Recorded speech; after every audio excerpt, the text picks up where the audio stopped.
News nation पर आपका स्वागत है। आपके साथ मैं हूं राकेश पांडे। सबसे पहले आपको दिखाते हैं किस तरह कुछ लोग हिंदू फोबिया के शिकार हैं। ब्रिटेन में हिंदुस्तान का डंका बजाने वाली रश्मि सावंत से जुड़ी इस वक्त की बड़ी खबर। रश्मि सावंत ने अध्यक्ष पद से इस्तीफा दे दिया है। ऑक्सफोर्ड विश्वविद्यालय से बड़ी खबर आ रही है। ऑक्सफोर्ड विश्वविद्यालय स्टूडेंट यूनियन के अध्यक्ष पद से उन्होंने अपना इस्तीफा दे दिया है। सोशल मीडिया पर ट्रोलिंग के बाद उन्होंने अपना पद छोड़ दिया। हिंदूवादी होने और नस्लीय टिप्पणी के आरोपों के बाद उन्होंने ये इस्तीफा दिया है। कर्नाटक के मणिपाल की रहने वाली है रश्मि सावंत। ये बड़ी खबर है। ऑक्सफोर्ड स्टूडेंट यूनियन की कुछ समय पहले ही अध्यक्ष चुनी गई थी और उसके बाद उन्होंने अब अपने पद से इस्तीफा दे दिया है। इस्तीफे में इस बात का जिक्र भी है और यह बात कही है रश्मि सावंत ने कि हिंदू होना और जय श्री राम कहना अपराध नहीं है। कर्नाटक के मणिपाल की रहने वाली है रश्मि सावंत, लेकिन अब उन्होंने ऑक्सफोर्ड विश्वविद्यालय के स्टूडेंट यूनियन के अध्यक्ष पद से इस्तीफा दे दिया है। कर्नाटक से बिलोंग करती हैं। हाल ही में स्टूडेंट यूनियन की पहली भारतीय महिला अध्यक्ष बनकर उन्होंने इतिहास रचा था।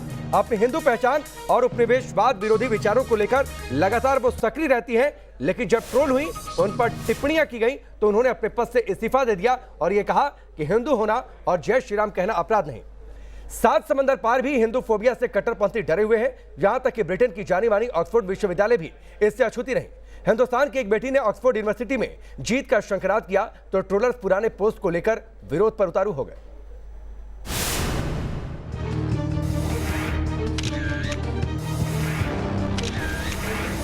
क्या हिंदू होना गुनाह है?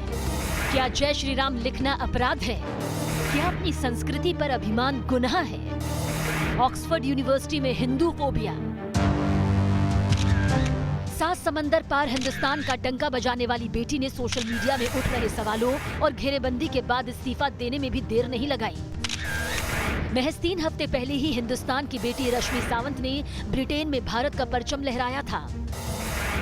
रश्मि ने दुनिया भर के छात्रों के बीच प्रतिष्ठित ऑक्सफोर्ड यूनिवर्सिटी स्टूडेंट यूनियन का ताज हासिल किया था। कर्नाटक की मणिपाल की रहने वाली रश्मि ने 11 फरवरी को ऑक्सफोर्ड स्टूडेंट यूनियन के अध्यक्ष का चुनाव जीता। उन्हें अध्यक्ष पद के लिए डाले गए 3708 वोटों में से 1966 वोट मिले, लेकिन कट्टरपंथियों को रश्मि की जीत रास नहीं आई और उन्हें सोशल प्लेटफॉर्म पर ट्रोल किया जाने लगा। विरोध होता देख रश्मि सावंत ने इस्तीफा दे दिया और कहा,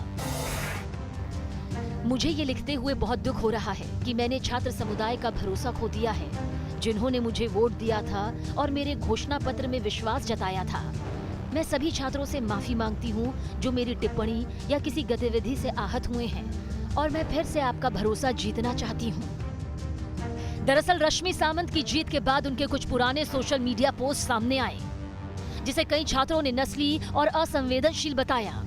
रश्मि ने साल 2017 में बर्लिन होलोकास्ट मेमोरियल की यात्रा के दौरान नरसंहार से जुड़ी एक तस्वीर को चिंगचांग नाम से पोस्ट किया था, जिस पर चीन के छात्रों ने नाराजगी जताई।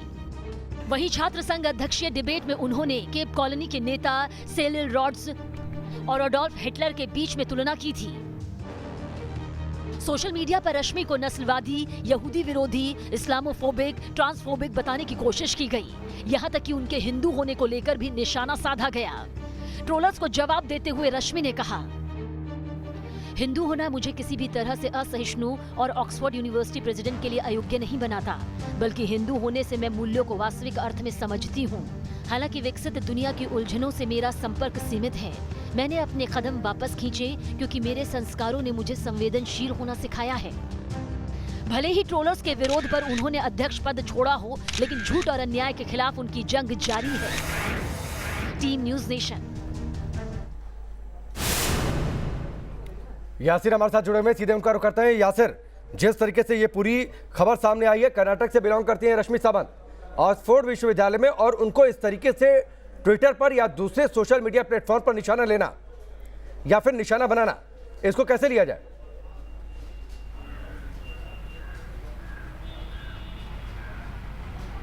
बिल्कुल, देखिए, अगर हम बात करें जिस तरह से पहले उनका इलेक्शन कैंपेन उन्होंने एक शुरू किया था, तो डिकोलोनाइजेशन को लेकर जो था उनका जो इलेक्शन कैंपेन पूरा चला था और लोगों ने उसका समर्थन भी किया था।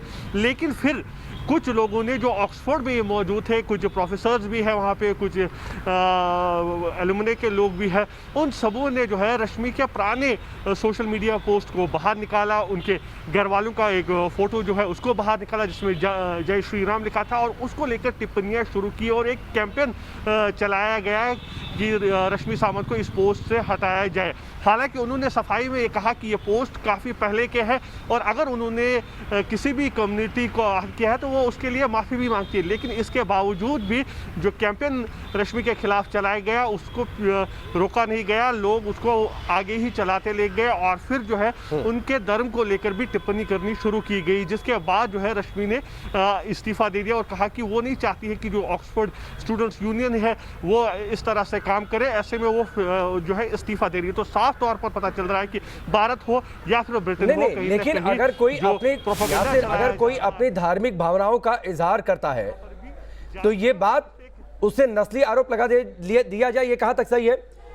रश्मि सावंत के माता पिता को भी इसमें घसीटा गया, ये कहां तक सही है?